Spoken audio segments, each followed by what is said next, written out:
그래도 희망이 있는 사람이 좀 더 잘 싸우지 않겠느냐, 하나의 전투력 향상으로 저는 봤습니다.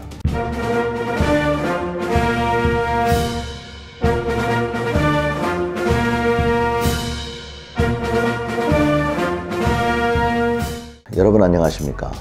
오늘은 제가 사단장 할 때 얘기 좀 한번 하겠습니다. 저는 사단장 할 때 가장 보람 있었던 것은 제 부하들을 잘 보살피고 관리하는 거였습니다. 어떻게 내가 이 사람들한테 좀 더 나은 군 생활을 할 수 있도록 해줄 건가 하는 고민을 늘 하고 있었습니다. 그래서 제가 사단장 할 때 이 사람들이 군 생활하는 동안에 운전면허증을 따게 해주면 어떨까 하는 생각을 하게 됐죠.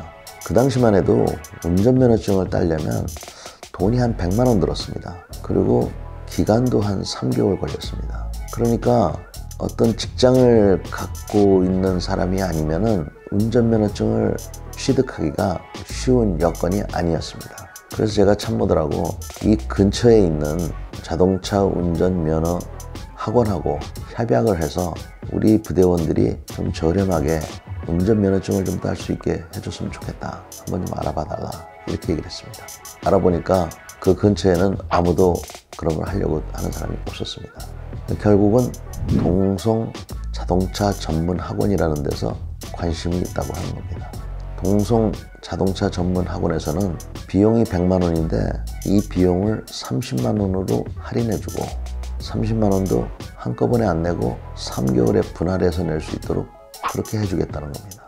그래서 제가 너무 고마워서 그 당시 사장님한테 감사의 표시도 하고 지금까지도 제가 연락을 하고 삽니다. 유승범 사장님 감사하게 생각합니다. 근데 이렇게 하려다 보니까 우리 부대랑 멀어서 버스를 내주고 병력을 보내야 되는데 왕복 2시간 반 정도가 걸리는 겁니다. 그래서 참모들이 잘못했다가 교통사고로도 나면 이거 큰일 납니다. 이거는 도저히 안 되겠습니다. 또 한 가지는 평일날 학원에 보내야 되는데 훈련 시간에 빼준다는 거는 이것도 문제가 됩니다. 이 두 가지를 얘기하는 겁니다.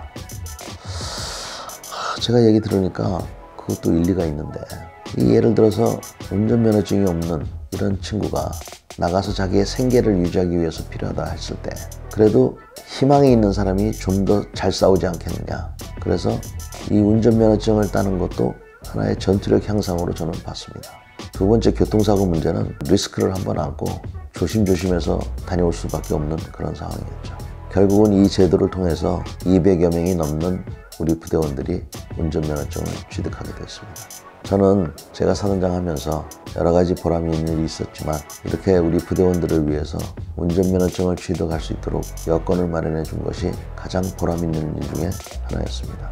이 외에도 우리 군 내에서는 자격증을 취득할 수 있는 제도들이 있습니다. 이게 꼭 합격이 돼야 되는 건 아니기 때문에 어떤 병사들은 요거를 악용해서 자격증 취득하는 프로그램에 지원해 놓고 열심히 안 하고 훈련에 빠지는 그러한 경우가 있습니다. 그러다 보니까 지휘관들이 별로 그렇게 호응을 안 하는 것이죠.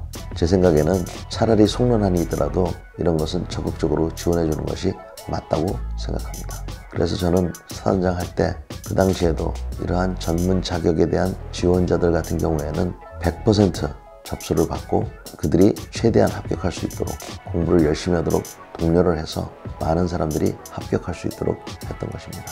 제 기억으로는 60% 이상이 합격한 것으로 기억을 합니다. 여러분, 군대에 가서 썩는다는 것은 맞지 않는 얘기입니다. 군대에서도 기회가 여러 가지가 있습니다.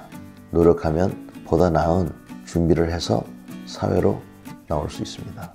현재 군복무하고 있는 많은 군인들 감사하게 생각하고 군복무하는 동안에 단 한순간도 헛되이 보내지 말고 체력 단련 열심히 하시고 군에서 주어지는 기회를 잘 활용하실 것을 당부드립니다.